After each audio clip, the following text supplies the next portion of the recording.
ഓം ശ്രീ ഗുരുഭ്യോ നമ. ഓം ഗംഗണപതി നമ. ഓം സം സരസ്വതി നമ. ഓം നമോ ഭഗവതി വാസുദേവായ. ഓം ശ്രീകൃഷ്ണ പരമാത്മനേ നമ.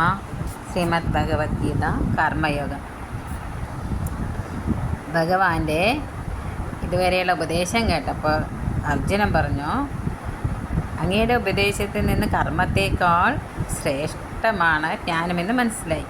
ആ സ്ഥിതിക്ക് ബന്ധസ്വരൂപമായ ഈ ഘോരകർമ്മം, അതായത് യുദ്ധം ചെയ്യാൻ എന്താണ് അങ്ങനെ പ്രേരിപ്പിക്കുന്നത്? ജ്ഞാനം ശ്രേഷ്ഠമാണെന്ന് പറയുക, എന്നെ കർമ്മം ചെയ്യാൻ പ്രേരിപ്പിക്കുക. ഇങ്ങനെ സംശയത്തെ ഉണ്ടാക്കി തീർക്കുന്ന പോലെയുള്ള വാക്കുകളാൽ അങ്ങ് എൻ്റെ ബുദ്ധിയെ മോഹിപ്പിക്കുന്നത് പോലെ തോന്നുന്നു.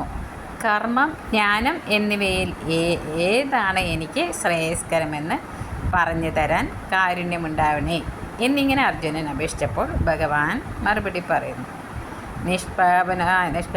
നിഷ്പാവനായ അർജുന, ഈ ലോകത്തിൽ രണ്ടുവിധ അനുഷ്ഠാന സമ്പ്രദായങ്ങളെയാണ് ഈശ്വരനായ ഞാൻ സൃഷ്ടിയുടെ ആരംഭത്തിൽ വേദത്തിലൂടെ ഉപദേശിച്ചിരിക്കുന്നത്. ശാസ്ത്രപാഠം, ഗുരു ഉപദേശം എന്നിവ കൊണ്ട് മനഃശുദ്ധി വന്ന് ആത്മതത്വത്തെയും അനാത്മവസ്തുക്കളെയും വേർതിരിച്ചറിയുവാൻ സമർത്ഥരും വിരക്തരുമായി തീർന്നവർക്ക് ജ്ഞാനയോഗവും, വിഷയവിരക്തി വേണ്ടത്ര വരാത്തവർക്ക് കർമ്മയോഗവും. ഇവയാണ് ആ രണ്ടുവിധ നിഷ്ഠകൾ. കർമ്മങ്ങളൊന്നും ചെയ്യാതിരുന്നു കൊണ്ട് മാത്രം ജ്ഞാനമുണ്ടാവാൻ പോകുന്നില്ല. എല്ലാ കർമ്മങ്ങളെയും ഉപേക്ഷിച്ചതുകൊണ്ട് മാത്രം മോക്ഷപ്രാപ്തി സാധിക്കുകയുമില്ല. ആർക്കും കർമ്മം ചെയ്യാതെ ഒരു നിമിഷം പോലും ജീവിക്കാനാവില്ല. പ്രകൃതിയിലെ സത്വം, രജസ്, തമസ് എന്നീ ഗുണങ്ങളുടെ പ്രേരണ കൊണ്ട് തനിക്ക് ചെയ്യണമെന്ന് ആഗ്രഹമില്ലെങ്കിലും അസ്വതന്ത്രനായി കർമ്മം ചെയ്യേണ്ടി വരും. വാക്ക്, കയ്യ്, കാല്, പായു, ഉപസ്ഥ ഇവയാണ് കർമ്മേന്ദ്രിയങ്ങൾ. അവയെ ബലാത്കാരേണ അടക്കിയാലും ശബ്ദാദി വിഷയങ്ങളെപ്പറ്റിയുള്ള ഓർമ്മ നീങ്ങില്ല. കർമ്മേന്ദ്രിയങ്ങളെ അടക്കി വിഷയങ്ങളെ ചിന്തിച്ചു കൊണ്ടിരിക്കുന്നവനെ കപടമായ, അതായത് മനസ്സിലൊന്ന് പ്രവൃത്തിയിൽ മറ്റൊന്ന്, ആചരണത്തോടു കൂടിയവൻ എന്ന അർത്ഥത്തിൽ മിഥ്യാചാരൻ എന്ന് പറയുന്നു. എന്നാൽ കാത്, ത്വക്ക്, കണ്ണ്, നാവ്, മൂക്ക് എന്നീ ജ്ഞാനേന്ദ്രിയങ്ങളെ മനസ്സുകൊണ്ട് നിയന്ത്രിച്ച് ഫലത്തിൽ ആസക്തി കൂടാതെ ഈശ്വരപ്രീതിക്ക് വേണ്ടി പ്രവർത്തിക്കലാകുന്ന കർമ്മയോഗത്തെ അനുഷ്ഠിക്കുന്നവന് മനഃശുദ്ധി ഉണ്ടാകുമെന്നതിനാൽ അദ്ദേഹം എത്രയോ വിശിഷ്ടനാണ്. അതിനാൽ നീ എപ്പോഴും കർമ്മം ചെയ്തുകൊണ്ട് തന്നെ ജീവിക്കണം. കർമ്മമെന്ന് ഇവിടെ പറഞ്ഞത് വേദത്തിൽ വർണ്ണാശ്രമികൾക്ക് വിധിച്ച ധർമ്മത്തെയാണ്. കർമ്മമൊന്നും ചെയ്യാതിരുന്നാൽ മനസ്സ് തമോ ഗുണ പ്രധാനമായി തീർന്ന് ദുഷിക്കുകയുള്ളൂ. കർമ്മമൊന്നും ചെയ്യാതെ അലസനായിരിക്കുന്നതിനേക്കാൾ എത്രയോ നല്ലതാണ് നിഷ്കാമകർമ്മം ചെയ്യുന്നത്. അത് ക്രമേണ മനഃശുദ്ധിക്കും അതുവഴി ജ്ഞാനപ്രാപ്തിയും കാരണമായി തീരും. യാതൊരുവിധ കർമ്മവും ചെയ്യാതിരുന്നാൽ നിൻ്റെ ശരീര നിർവഹണം പോലും നടക്കില്ല.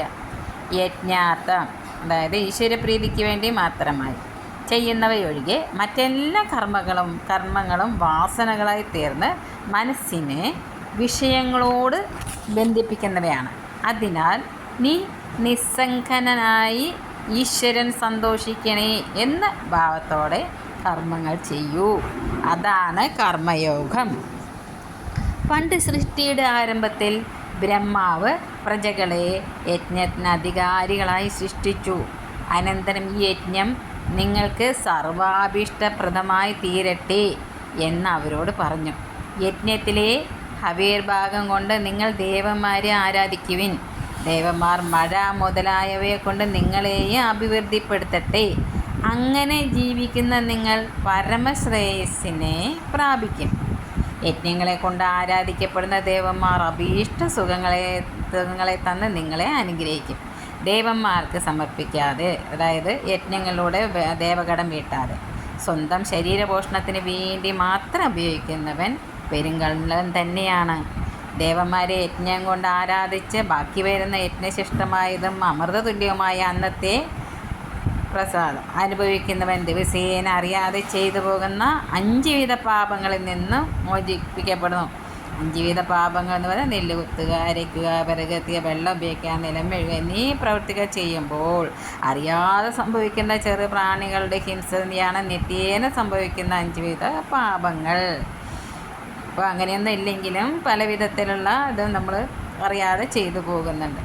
ദേവപ്രീതികരമായ യജ്ഞത്തിന് വേണ്ടിയല്ലാതെ തൻ്റെ ശരീരപോഷണത്തിന് വേണ്ടി മാത്രം അന്നം പാകം ചെയ്യുന്നവൻ വെറും സ്വാർത്ഥിയാണ്. അവൻ അന്നസ്വരൂപേണ പാപത്തെയാണ് അനുഭവിക്കുന്നത്.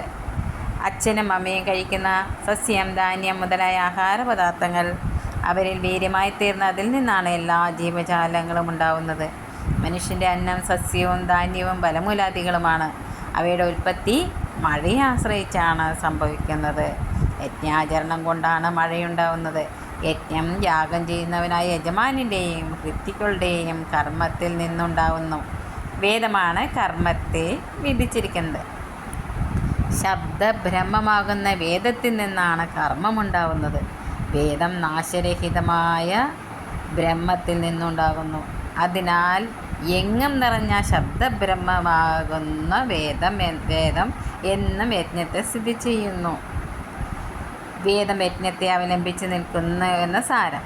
ഇങ്ങനെ വേദത്തിൽ നിന്ന് യജ്ഞവും, യജ്ഞത്തിൽ നിന്നും മഴയും, മഴയിൽ നിന്ന് സസ്യങ്ങളും ധാന്യങ്ങളും, അന്നമായ അവയിൽ നിന്ന് സർവ്വജീവജാലങ്ങളും ഉണ്ടാകുന്നു. ഇതിനെയാണ് സംസാര ചക്രമെന്ന് പറയുന്നത്. ഇതിനെ അനുവർത്തിക്കാതെ ജീവിക്കുന്നവൻ തൻ്റെ ആയുസ്സിനെ പാപം ചെയ്യാൻ വേണ്ടി മാത്രം ഉപയോഗിക്കുന്നവനാണ്. ഇന്ദ്രിയങ്ങളെ പ്രീതിപ്പെടുത്താൻ വേണ്ടി മാത്രമാണ് അവൻ്റെ ജീവിതം. അവൻ്റെ ജീവിതം കൊണ്ട് മറ്റുള്ളവർക്കോ അവനവന് തന്നെയും യാതൊരു പ്രയോജനവുമില്ല. അവൻ്റെ ജീവിതം നിഷ്ഫലമാണ്. ഇത് സാധാരണ ലൗകികരെ ഉദ്ദേശിച്ചുള്ള നിർദ്ദേശമാണ്. ആത്മാവിൽ ആനന്ദിക്കുന്നവനും ആത്മാനുഭൂതി കൊണ്ട് തൃപ്തനുമായ ജ്ഞാനിക്ക് പ്രത്യേകം ചെയ്യേണ്ടതായ കർമ്മങ്ങളൊന്നും തന്നെയില്ല. കർമ്മം ചെയ്യുന്നത് കൊണ്ട് എന്തെങ്കിലും പ്രത്യേക നേട്ടമോ ചെയ്യാത്തത് കൊണ്ട് അനർത്ഥമോ അദ്ദേഹത്തിന് ഉണ്ടാവില്ല. ഒരു കാര്യത്തിന് വേണ്ടിയും അദ്ദേഹത്തിന് ആരെയും ആശ്രയിക്കേണ്ടതായിട്ടുമില്ല. അതിനാൽ നീ അനാസക്തനായി കർമ്മത്തെ, അതായത് വൈദിക ധർമ്മത്തെ എപ്പോഴും ആചരിക്കൂ. നിസ്സംഗനായി ബലകാംക്ഷ കൂടാതെ ചെയ്യുന്ന കർമ്മം കൊണ്ട് മനസ്സ് ശുദ്ധമായി, അതായത് സത്വഗുണപ്രധാനമായി തീർന്ന് നീ ജ്ഞാനപ്രാപ്തിക്കും അതുവരെ മോക്ഷത്തിൽ അർഹനായി ഭവിക്കും. ജനകൻ മുതലായ രാജാക്കന്മാർ കർമ്മം കൊണ്ട് തന്നെയാണ് സിദ്ധരായി തീർന്നത്. ലോകർക്ക് അനുകരണീയനായി തീരാനായിട്ടെങ്കിലും നീ അവശ്യം കർമ്മം ചെയ്യണം. ശ്രേഷ്ഠന്മാർ ആചരിക്കുന്നതിനെ മറ്റുള്ളവരും അനുകരിക്കും. അതിനാൽ നിന്നെപ്പോലെയുള്ള യോഗ്യന്മാർ സാധാരണക്കാർക്ക് മാതൃകാപരമായി ജീവിക്കണം. അർജുന, എനിക്ക് 3 ലോകത്തിലും ചെയ്യപ്പെടേണ്ടതായി യാതൊന്നുമില്ല. കിട്ടാത്തതായി എന്തെങ്കിലും വസ്തുവിനെ നേടേണ്ടതായിട്ടുമില്ല. എങ്കിലും ഞാൻ എപ്പോഴും കർമ്മം ചെയ്തുകൊണ്ടിരിക്കുന്നില്ലേ? ഞാൻ എപ്പോഴും കർമ്മത്തിൽ വ്യാപരിച്ചു കൊണ്ടിരിക്കുന്നില്ലെങ്കിൽ ലോകരും എന്നെ അനുകരിച്ച് അലസരായിത്തീരും. ഞാൻ മറ്റുള്ളവർക്ക് മാതൃകയായി തീരാനായി വൈദിക കർമ്മങ്ങളെ ആചരിക്കുന്നില്ലെങ്കിൽ ലോകത്തിലുള്ള ജനങ്ങളും കർമ്മം, അതായത് ധർമ്മം ആചരിക്കില്ല. പ്രജകളുടെ അകർമ്മണ്യത വർണ്ണസങ്കരത്തിനും തമോ ഗുണം വളരുന്നതിനാൽ അവരുടെ അധഃപതനത്തിനും കാരണമായിത്തീരും. അങ്ങനെ സംഭവിക്കാതിരിക്കാനാണ് ഞാൻ എപ്പോഴും കർമ്മം ചെയ്തുകൊണ്ടിരിക്കുന്നത്. അജ്ഞന്മാർ ബലത്തിൽ ആസക്തിയോട് കർമ്മം ചെയ്യുന്നത് പോലെ ജ്ഞാനികളായ വിദ്വാൻമാർ യാതൊരുവിധ ആസക്തിയുമില്ലാതെ കർമ്മം ചെയ്തുകൊണ്ടിരിക്കണം. അത് മറ്റുള്ളവർക്ക് അനുകരിക്കാനാവും. അതുവഴി അവർക്ക് മനഃശുദ്ധി ഉണ്ടാകാനും കാരണമായി തീരും. ഈശ്വരപ്രീതിക്ക് വേണ്ടി ചെയ്യുന്ന ധർമ്മമാണ് കർമ്മയോഗം. അത് സത്വഗുണം വളരാനും മനഃശുദ്ധിക്കും കാരണമായി ഭവിക്കും. കർമ്മങ്ങളിൽ ആസക്തനായി ജീവിക്കുന്ന അജ്ഞന്മാർക്ക് ജ്ഞാനികൾ ഒരിക്കലും ബുദ്ധിഭേദം ഉണ്ടാക്കി തീർക്കരുത്. കർമ്മം ബന്ധത്തിനും പുനർജന്മത്തിനും കാരണമാണ്. കർമ്മം കൊണ്ട് അവിദ്യ വളരുകയേ ഉള്ളൂ എന്നെല്ലാം ഉപദേശിച്ച് അവരെ വഴി തെറ്റിക്കരുത്. ജ്ഞാനത്തിൽ ദൃഢത കിട്ടുന്നവരെ വൈദിക കർമ്മങ്ങൾ അനുഷ്ഠിക്കുക തന്നെ വേണം. എന്നാലേ കാലം കൊണ്ടെങ്കിലും മനസ്സിലെ തമോ ഗുണം നീങ്ങി മനഃശുദ്ധി കിട്ടുകയുള്ളൂ. അതിനാൽ വിദ്വാൻമാർ സ്വയം കർമ്മങ്ങളെ ആചരിക്കുകയും മറ്റുള്ളവരെ കൊണ്ട് ആചരിപ്പിക്കുകയും വേണം. പ്രകൃതിയിലെ രാജോ ഗുണത്തിൽ നിന്നുണ്ടാവുന്നവയാണ് ഇന്ദ്രിയങ്ങൾ. ഇന്ദ്രിയങ്ങളുടെ കർമ്മങ്ങളെ അവിവേകികൾ ഞാൻ ചെയ്യുന്നു എന്ന് അഭിമാനിക്കുന്നു. അർജുന, സത്വം, രജസ്, തമസ് എന്നീ 3 ഗുണവിഭാഗത്തിൻ്റെയും വിഭാഗത്തിൻ്റെയും തത്വത്തെ ശരിയായിട്ട് അറിയുന്നവൻ ഇന്ദ്രിയങ്ങളുടെ കർമ്മങ്ങളിൽ അഭിമാനിക്കുന്നില്ല. അതായത് കാത് ശബ്ദത്തിലും, ത്വക്ക് സ്പർശത്തിലും, കണ്ണ് രൂപത്തിലും, നാവ് രസത്തിലും, മൂക്ക് ഗന്ധത്തിലും, വാക്ക് സംസാരിക്കുന്നതിലും, കൈയെടുക്കുന്നതിലും, കാല് നടക്കുന്നതിലും, പായ് വിസർജിക്കുന്നതിലും, ഉപസ്ഥം ആനന്ദിക്കുന്നതിലും പ്രവർത്തിക്കുന്നു എന്ന് ബോധിച്ച് അവയെ തൻ്റെ കർമ്മങ്ങളായി അഭിമാനിക്കാതെ ജീവിക്കുന്ന പ്രകൃതിയുടെ ഗുണങ്ങളിൽ അഭിമാനിക്കുന്നവൻ ഇന്ദ്രിയങ്ങളെയും അവയുടെ വ്യാപാരങ്ങളെയും തൻ്റേതായി വിചാരിക്കുന്നു. അറിവില്ലാത്ത അവരെ എല്ലാം അറിയുന്ന ജ്ഞാനി ഉപദേശിച്ച് കർമ്മമാർഗത്തിൽ നിന്ന് തെറ്റിപ്പിക്കരുത്. കർമാചരണം കൊണ്ട് മാത്രമേ കാലം കൊണ്ടെങ്കിലും അവരുടെ മനസ്സിലെ തമോ ഗുണം നീങ്ങൂ. കർമ്മങ്ങളെ അപേക്ഷിച്ചാൽ തമോ ഗുണം വളർന്ന് അവർക്ക് അധപതനം സംഭവിക്കും. അതിന് ഒരിക്കലും ഇടവരുത്തരുത്.